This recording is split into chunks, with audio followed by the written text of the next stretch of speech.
भाग दुसरा. शनिवार वाड्यात आजही एक किंकाळी ऐकू येते.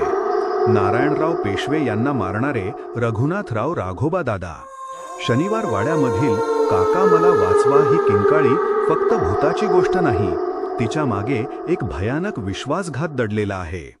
1773 साली तरुण पेशवा नारायणराव पेशवा सत्तेवर होते, पण त्यांच्या काकांना सत्ता हवी होती. म्हणतात की त्यांनी सैनिकांना एक गुप्त आदेश दिला, धरा म्हणजे पकडा. पण हा संदेश बदलला गेला आणि सैनिकांपर्यंत पोहोचला, मारा म्हणजे ठार करा.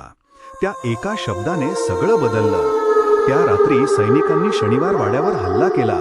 घाबरलेले नारायणराव अंधाऱ्या दालनांतून पळत होते आणि मदतीसाठी ओरडत होते, काका मला वाचवा.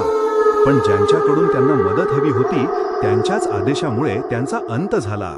काही क्षणातच त्यांची निर्दयी हत्या करण्यात आली आणि त्या विश्वासघाताची किंकाळी त्या भिंतींमध्ये कायमची अडकली.